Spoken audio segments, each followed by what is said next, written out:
That's a very lovely theme. Hello everyone, welcome to my new Let's Play. This is Citizen Sleeper. Now, this is, I actually don't know what to expect from this. In fact, part of the reason I'm playing this is because earlier this year, Yahtzee Croshaw covered the sequel to this game, which I will actually be covering in a couple of Let's Plays from now, I'm hoping. But I wanted to play the first one before I get to that point, and he really liked the second one. He did go over Citizen Sleeper in like a year-end roundup thing. Didn't give a full review, but he did like it.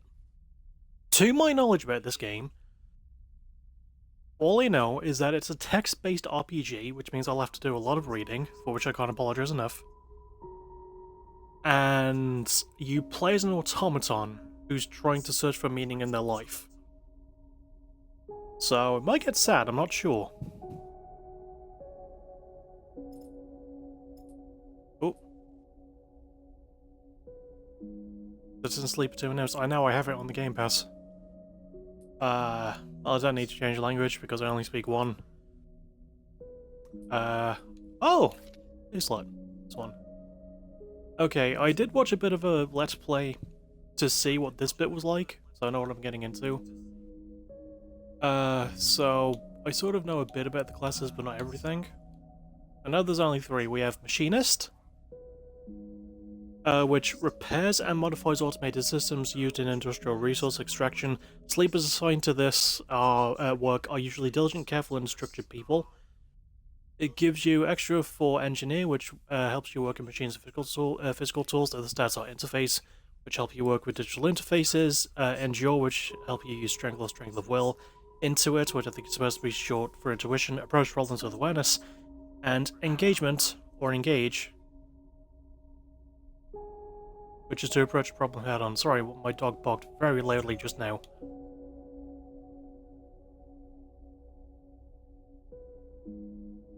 My dad, being a bit mad at the dog, because she won't shut up, to be fair. Next is Operator, works with drones and high-precision remote machines to perform complex tasks from a distance. Sleepers assigned to Operator work are usually cerebral and precise people, and it gives one extra to Interface and one away from Endurance. An Extractor, which work on resource extraction often in hard vacuum environments. Sleepers assigned to extract work are often confident, self-sufficient, and have a high level of endurance. And I don't really know which one to go for, because my main thing that I want to try and increase is intuition. But there's nothing here that directly increases that.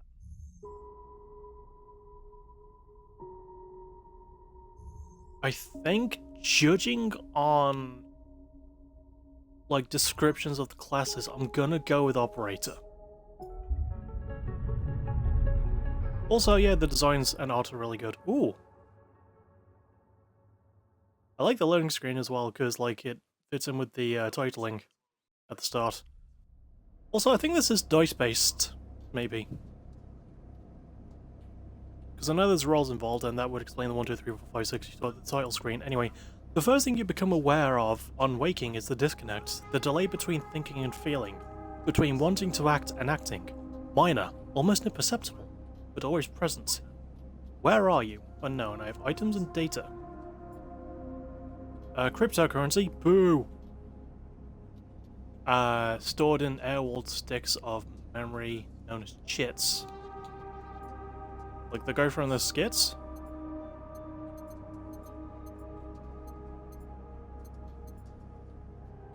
Oh, okay.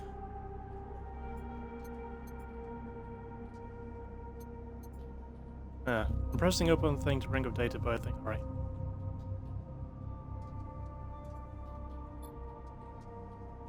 The first thing you become aware of on waking is... Oh, we just read that bit. It's at its worst when waking, when yourself has spent many dark hours recalling what it felt like to be real, to be a person, to be in a body that was indisputably yours. Try and think of the body. A leap into a cold lake on a hot day, the sting of blood welling from a fresh wound, the friction of a fingertip. All of a sudden, the memories are closer than you thought, blurring as you approach until you can't tell one from the other. The cold slips in behind and around you, and the sensations fade out of reach. Perhaps you should be thankful for the dulled nature of this new body, given your current circumstances. The walls of the container feel immediately present, cold, hard at your back and face, cramping your limbs. You resist the desire to stretch, knowing that the claustrophobia comes next, and retreat a little from your central nervous system. It isn't painful, not like you used to know pain at least. In emergency mode pain...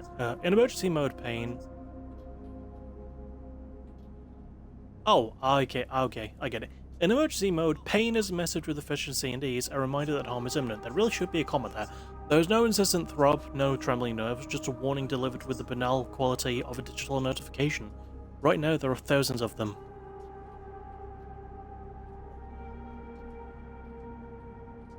Remember the others, I think. You remember there were 10 of you. 10 that could no longer stand the indentured work, the routines, the slow decay.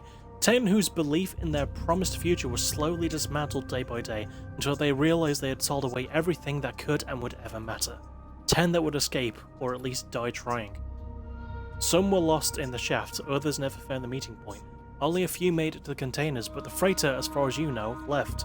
That feels like enough to know that you might no longer be on that grim and heartless rock. Even if, in the airless hold of a freighter, you might free solid long before you reach any destination. Wait for the cold. That's all there is now. It has been a long time since you left, surely weeks, maybe months. You are dully aware of the damage to your legs, your right arm. You have been reserving energy as much as possible, but your body has still needed to shut down many of its systems to protect you. You have spent much of that time asleep, knowing that anything else could be impossible to endure. You feel the weight of that impossibility begin to gather. It is time to sleep again, to nudge that this false body into inducing delta waves in your emulated mind, and once again recoil into a dream of when you were once a person. Time passes. The cold creeps further in. You feel something. Warmth. Not true warmth, but the indication of its presence. Your joints release from their rigor, sounds too everywhere, screeching and shimmering so loud that your body ducks your hearing to protect its senses. Oh, there is a white light, huh? Then light, white as the cold, softer and softer, until in a haze of dirty yellow a figure appears. You are out. Oh! Dragos, the pragmatic salvager. Hi, Dragos. It has been a few hours since Dragos pulled you from the container. You sit huddled in a corner of a shipyard, swaddled in the reflective folds of a mylar blanket. Hang on, Google be my friend.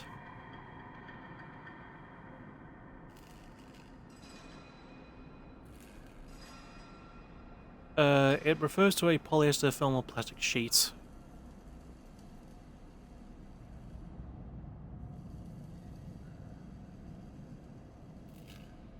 How's it pronounced?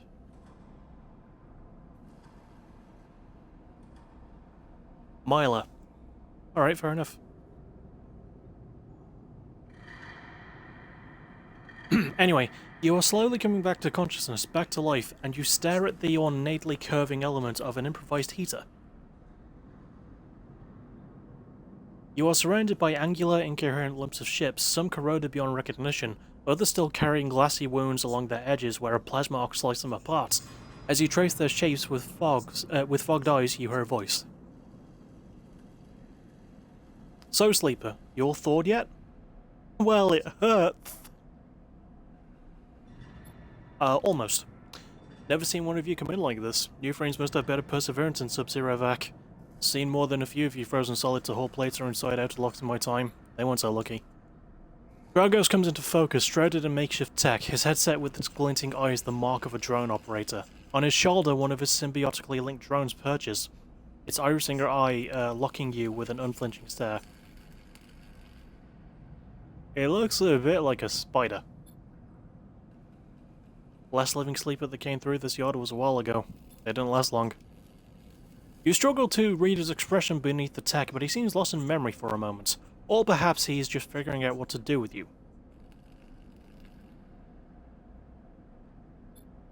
What happened to them? He ignores your question. I won't ask what led you to do it, to sell yourself to a corporation, and I suppose you know you can't go back. Your old body, that's theirs now, and you're just software. A rogue emulation illegally possessing corporate property. You nod along, you remember biometrically signing the forms, the cold floor on your feet as you padded to the sleeper cells. The promise of a life off-world, but as you do, you get the now familiar sensation that these aren't your memories. These are things you know, but not things you feel. You are no longer that person. You are an offshoot. A copy. What you won't know is what's ahead, at least the last one didn't. There's no easy way to put it, that body of yours is falling apart. Buddy, don't I know it. It's the same for any sleeper who makes it out. SNR wants to protect their property, but if they can't keep hold of you, well, no one can. You remember that too, or at least rumours of it from the other sleepers. Planned obsolescence, a built-in dependence on the regularly administered supplements that were part of your routine. Stop taking them and your body begins to shut down, separate from your emulated mind. How long has it been? How long do you have? But for now, sleeper, you are one of the lucky ones. Dragos glances up and away, towards the glassy dome of the yard. The Eye is the best place you could be right now. The Eye? The station. You'll see it soon enough. Dragos impatiently shifts his weight. Look, I've got things to be getting on with, he trails off. There's an old freight container I've been using as storage out in the stacks. Almost said snacks there. I shouldn't be that hungry, I just had food. We haven't been pulling in much valuable scrap these days, so you're welcome to it. Something wells up inside of you. Emotion. Fatigue. You shakily get to your feet. Nod if you're listening. Alright, you hold on up there. You look like you need some rest. And with that, Drago stalks back into the wrecks, his drones already converging on a rusting hulk. Plasma flashes silhouetting a spindly figure as he returns to work.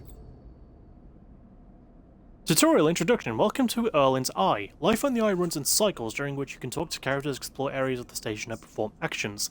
At the end of each cycle, you need to head to your current home to rest. Resting will move time forward on the station. Head to the empty container location to rest and end the cycle now. Pick locations with D-pad or a left stick might work as well, and press A. Okay, well I'm guessing this is where I need to be. Oh! Aha, okay. Okay, so there is more to this. Also, I can still move the stick underneath. You can see the map moving underneath the menu here. Alright, so other things for upgrade. Self-repair, use scrap components at home to repair condition. Like healing, I'm guessing. Icebreaker, agent nodes give double data rewards. Hard to kill, keep 2 dice even when condition is breaking. Instant karma, reroll all of your dice once per cycle. That sounds quite handy. And obsessive haggler, all cryo actions are discounted by 20%. There's 1 upgrade point, 2 upgrade point, and 3 points. Do we get to look more into that? I'm guessing not. Oh, I can use the triggers to move as well. And I can use the right stick to have a look around. This is a really nice looking ship.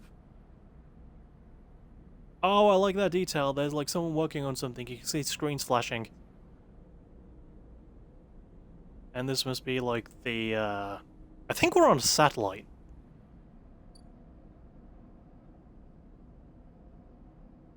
And I'm guessing like the red markers are like the most important ones.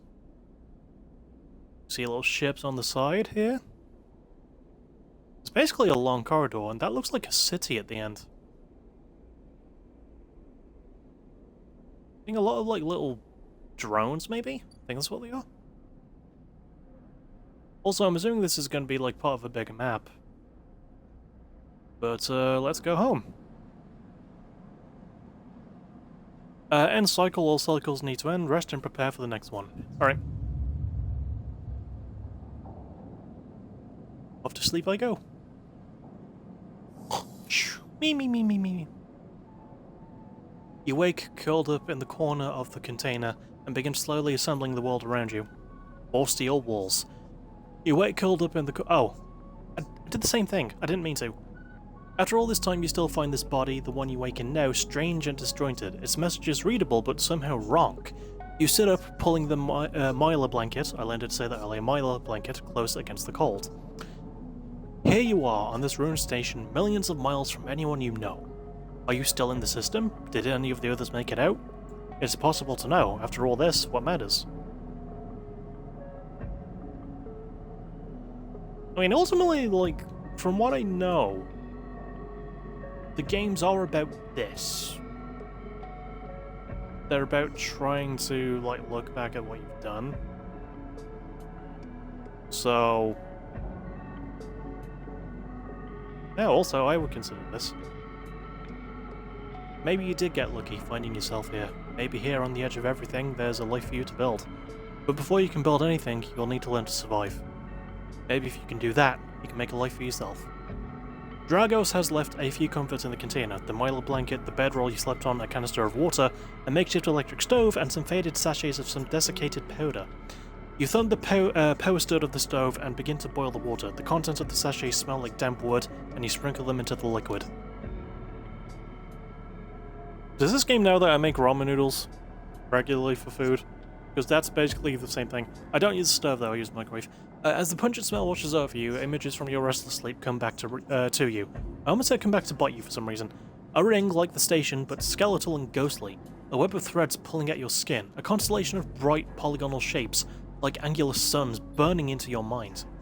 There's something unpleasantly visceral about these images, and it is long after you finish drinking before they begin to fade. You tidy away the stove as best as you can, and try to gather enough energy to greet the day. Fucking every day. Oh! We have a Dissay, and I was right about the little symbols matching this stuff. That's a neat touch.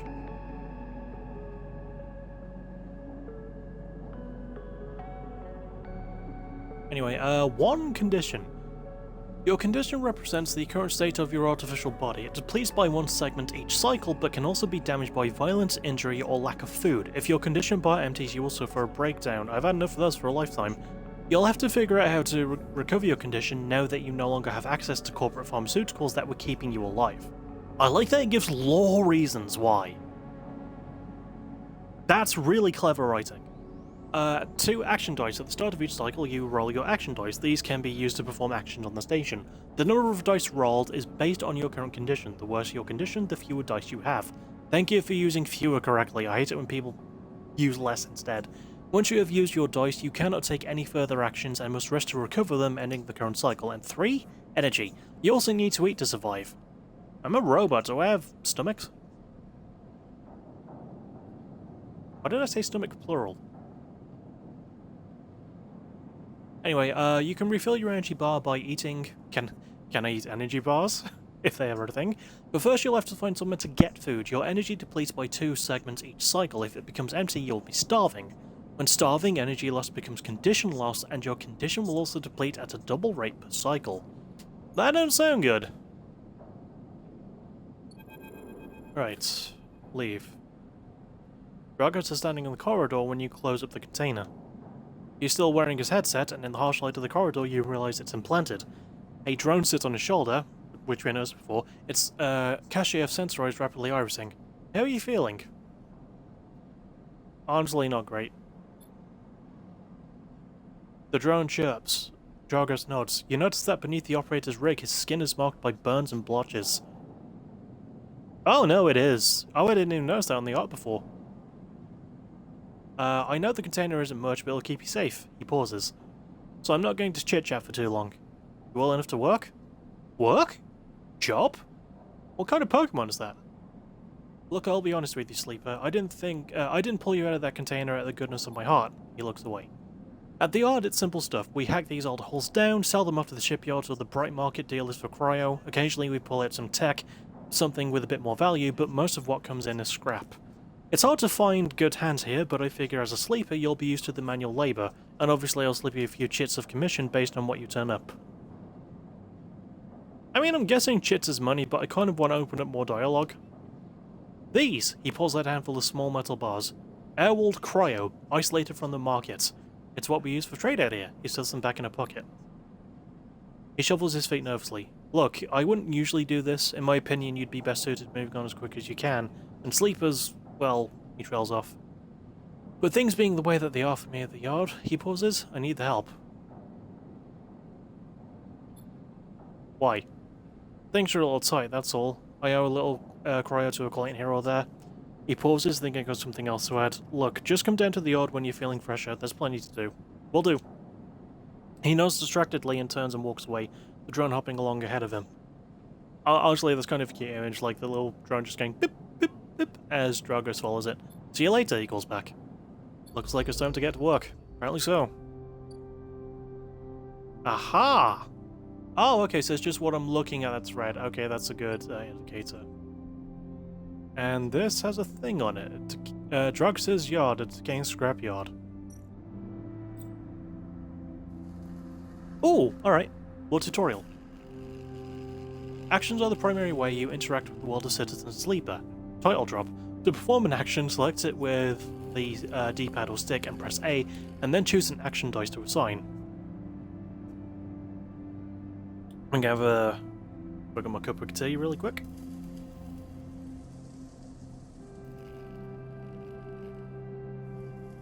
Yeah, there we go.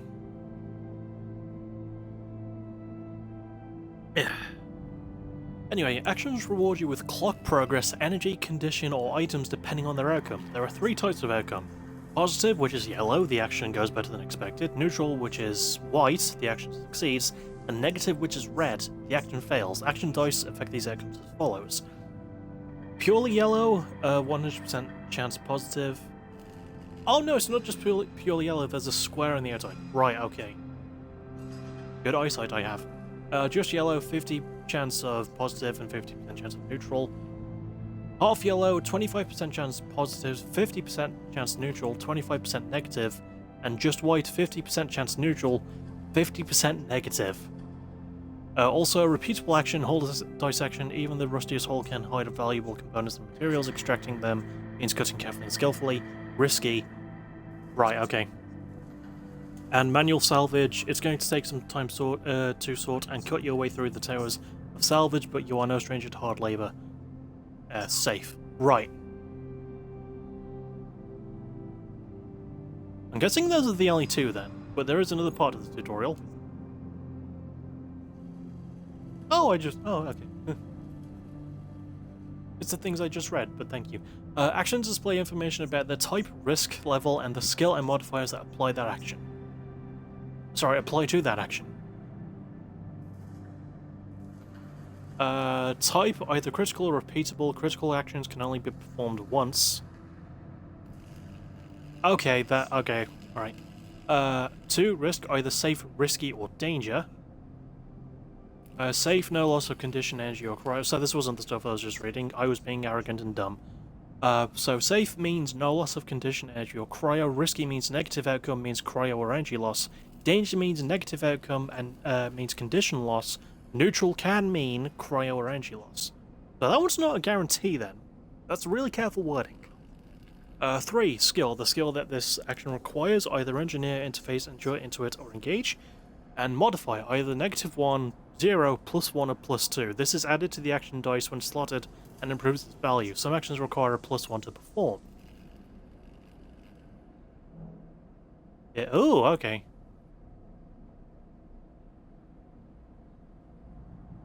So what? Oh, right. Okay, so it's rounded off by a pink border. Right.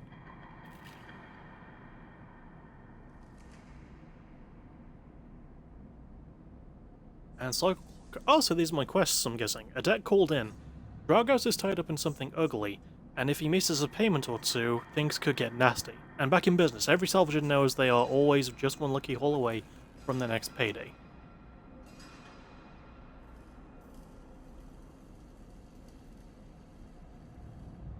Oh man, and that's my lesser action as well. But it's guaranteed safe.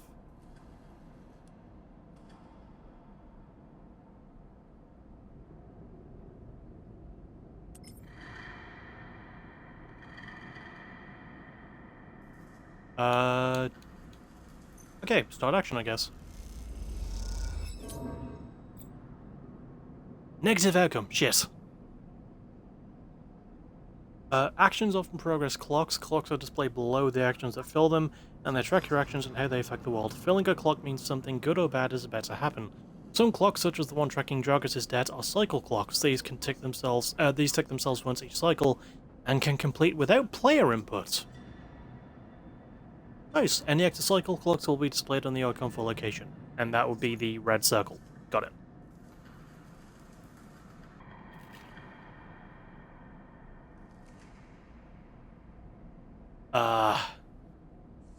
Shit. I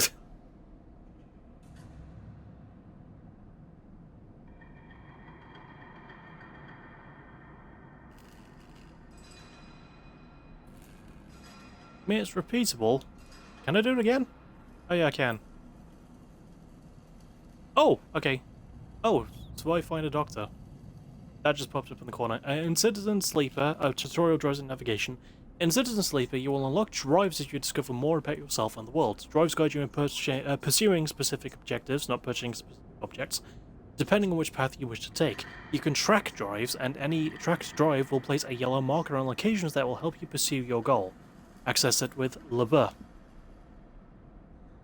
You are now free to explore islands and make a life for yourself here. Try tracking a drive to help you survive.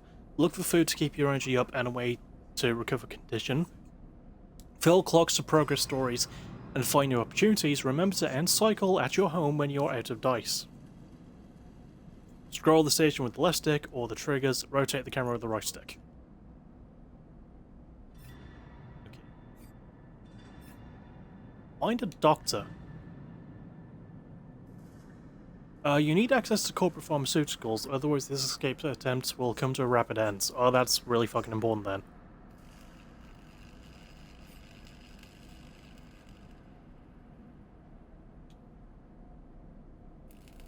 Oh shit, I didn't mean to click on it. Yeah.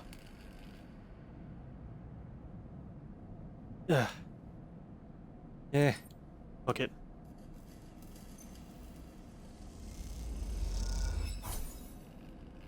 Hey!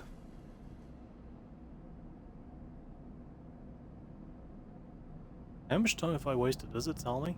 Where's the clock?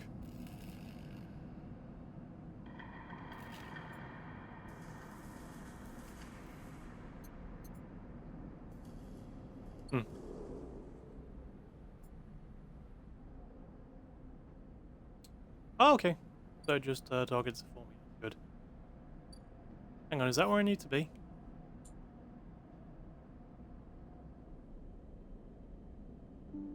Oh, these are all new areas. Right. Well, there's the shipyard, Havenish Construction Yards, Dock C4, Rotunda Wet Dock, Rotunda the Old Dock Terminal, Dock B2 for the Rotunda Wet Dock, Bright Market for the bustling open market. What's this next thing? I want to go into this next thing.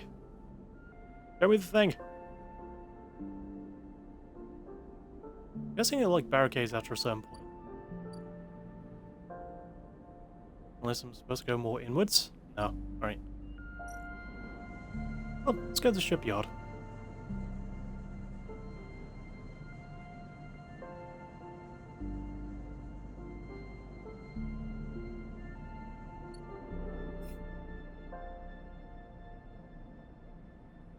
Yeah, no. Shipyard. Trying to figure this shit out. Alright. I'm almost out of dice as well. Okay, as it's a shipbuilder, you don't have connections, but you do have skills. If you can get a shipbuilder to notice them, you might be in. All materials. As a newcomer, you can only gain favor by grabbing a load of materials and asking the nearest yard hand where to take them. And yard hand, the only way to get to know the shipyard is to work there. No tourists here.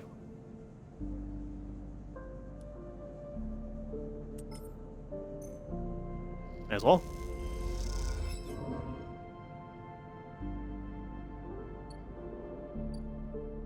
Yeah, I'm thinking I should probably go to the container. Oh god.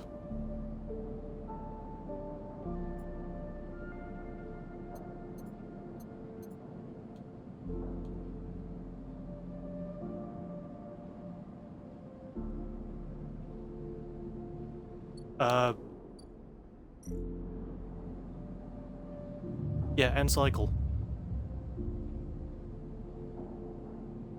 I need to get food. Fading. Oh god. This time you don't wake up. Instead, the ghost of the station, that shifting skeletal ring, surrounds you. For a moment you are gone, absent from your own body, stretched out across a colourless void. Then the connections begin to establish themselves, threads sucking on the edge of your mind. These threads become vectors of exchange and then extensions as you feel your thoughts slipping away down them, dissolving into the millions of distributed nodes they connect to. You see the station. No, you feel the station, like a web of texture in a smooth black liquid. Touchy? You find a point in the station and you connect to it, pulse through it, follow loops and paths under and around it. You touch more points than you have fingers, and then you try in a moment of impulsiveness to connect them. The flow passes through you so rapidly that you feel yourself being carried with it, splitting and separating, eddying and gathering, as you... carrying. As you do, things occur to you, things that you can't possibly know. You reach out, try to grasp them, try to touch them too. You notice a tugging feeling pulling at you insistently as if it were a small child. Somehow it is pulling in two directions at once. You look down. All of a sudden, everything shuts off. You come back trembling into this unfamiliar body, both yours and not yours, all at once. You find yourself standing in the container, eyes now open to the dock steel walls. You feel a change within you, a shift. You close your eyes for a second, and you feel it waiting there, stations splayed out across your mind, a storm of connective nodes waiting to be explored. And then it has gone. Okay. Well, can I get food? Before I buy food?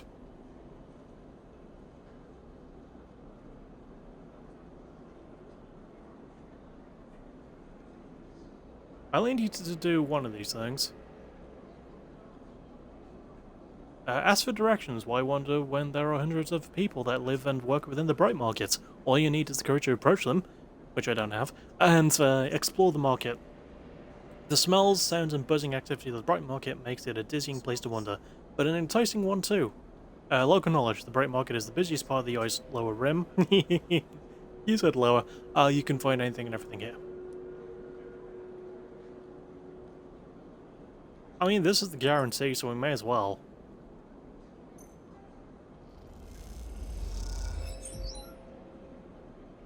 Awesome. Oh, and the positive... Oh, that adds more. Right, okay. Well, I don't want to fucking risk it. I was going to be so pissed if that did screw me.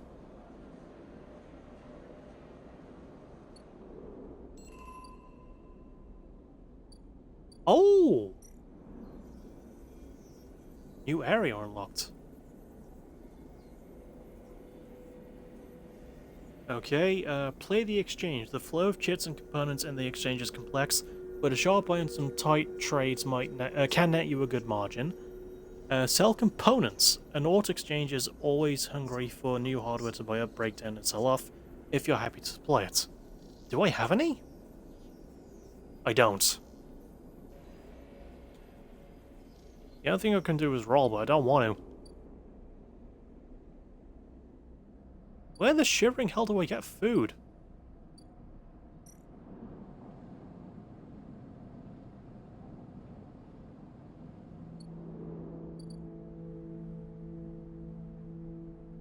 I'm just gonna look this up. Like...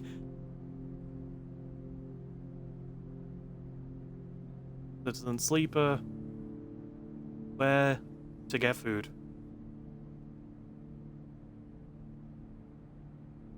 Okay, there's a stall in the Bright Market and a bar in the Rotunda. May as well just go to the Rotunda then. Which of this do I have to do? Because if I fuck up, right, I've got to waste my actions. Oh no, are you the doctor? Yes! Okay, good. Next comes the call from the enforcer at the door. You shuffle down the flickering hallway towards the open apartment door. You keep your head down and your shoulders high in the queue, trying not to bring attention to yourself.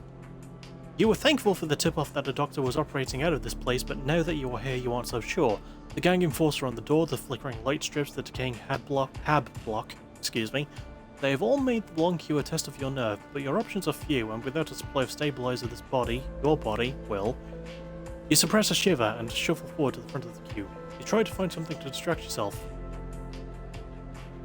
Look at the enforcer. Alright, handsome. The enforcer is looking down the corridor and you dare to glance at him. His purpose is unmistakable. He is there to intimidate, to threaten, and if necessary, carry out those threats. Also, the hab block, something decaying habitation block. I can't read the first bit of that because it's white writing on yellow golden flooring. I love how this little city thing looks. His broad shoulders are framed with a metal exoskeleton. A couple of mirror-like implants sit below his eyes like mercury teardrops. Subsidiary sense inputs are aesthetic markers, you aren't sure. You also aren't familiar with the geometric blade-like tattoo on his arm. But you make a note of it because it scares the fuck out of you. You avert your eyes when he looks back at the queue.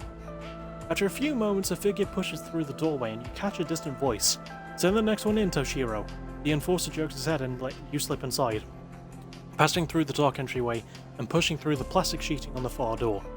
The room beyond is bathed in warm light. A floor-to-ceiling transparent panel gives a full view of the bright market sealed roof and the buzzing traffic above, and for a moment you are transfixed by the motion. "Come, sit." Sabine, a doctor in the bright market.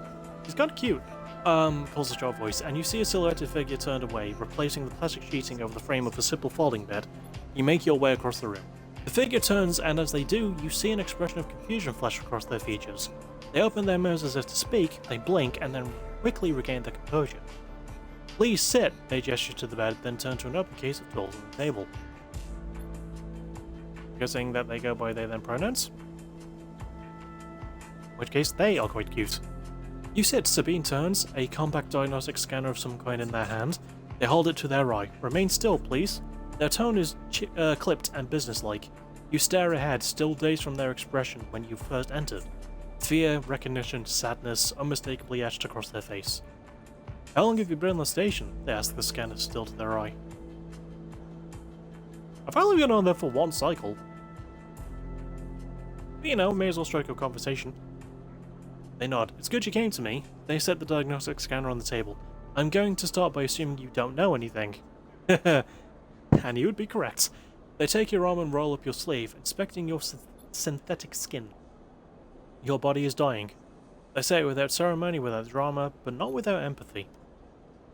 SNRP doesn't like to see its proprietary technology let loose.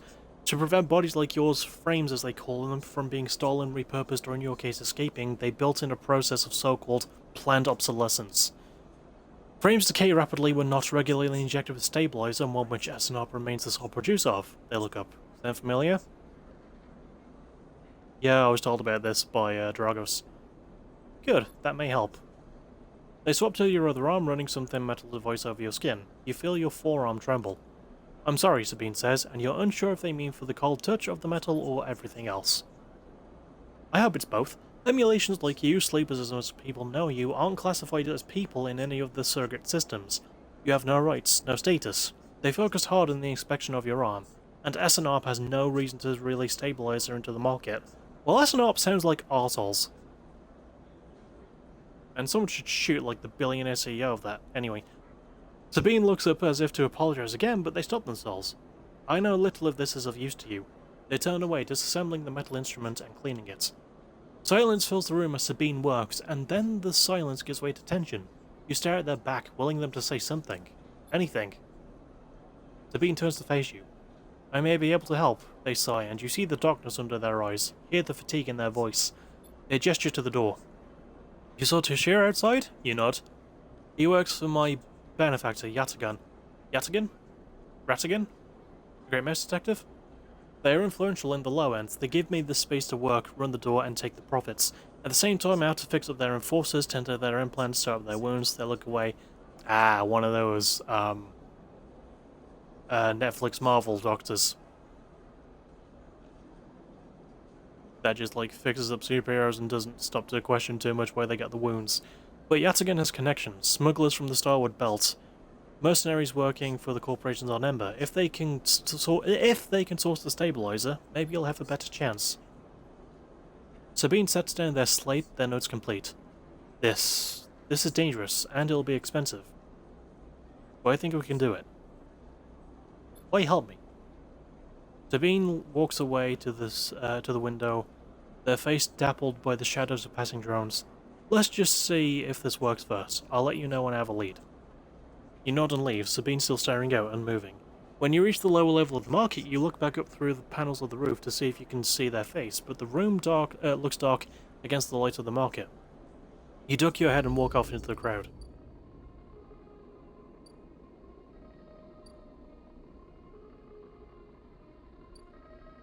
Is this food?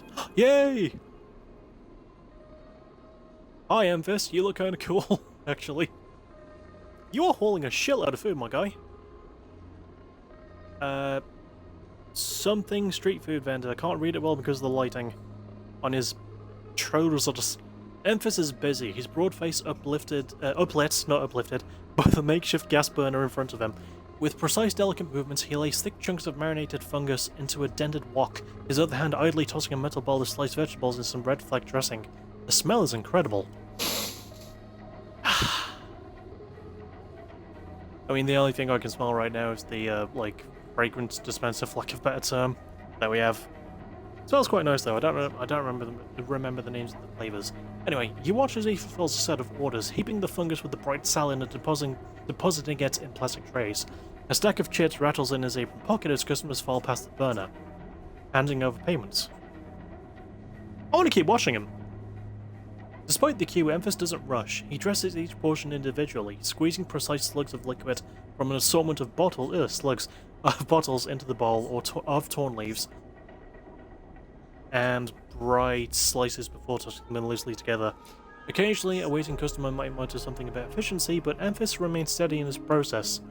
After a while, the queue fades back into the crowd, and Emphis sets down his metal bowl and looks up across the burner to see you watching him. I can feel your eyes burning a hole in my bowl. Phrasing, dude. Free sample? Please? Kind of need it. He gestures neatly. Come over. The smell is almost unbearably strong as he cooks. The earthiness of the fungus laced with something so spicy the smoke makes your eyes water. The heat from the burner is like a bonfire, and your skin hardens in its glare. I know you, sleepers, Emphis says while he cooks, his voice deep and clear. Sorry. I know you sleepers. A hard life, a lot of stories. He glances up from beneath his cap with piercing eyes. I know. You begin to tell him about your journey to the Eye, and he nods as he cooks, his eyes never leaving his work. You tell him of the confusion, the pain, but also the sense of possibility, and sudden arrival. You tell him of the cold and dark of the container and the endless cycle spent within it. Now it seems you tell him like some dream that you once had but can never forget. You tell him that the Eye excites you and scares you, and you are unsure where to walk, where to look, what to do. Eventually, you tail off, running out of words. He places a plastic tray of steaming fungus in your hands. Next time we can talk some more, he smiles, but next time, you pay. I will! I just really needed this one, thank you, man. He slams a heavy hand against a button on the burner side and it shuts off. The roar of the flame and its impressive heat fades. Till next time, sleeper. He waves you away and begins to oil the wok. Before you turn back to the alley, you notice the geometric patterns of circular scars across his forearms, each surrounded with a constellation of glinting pin marks. You walk away, and as you do, you take a bite of the rich, spicy, delicate, sweet fungus. Your taste sensors light up like a fusion reactor. You'll be back. Hell fucking yeah.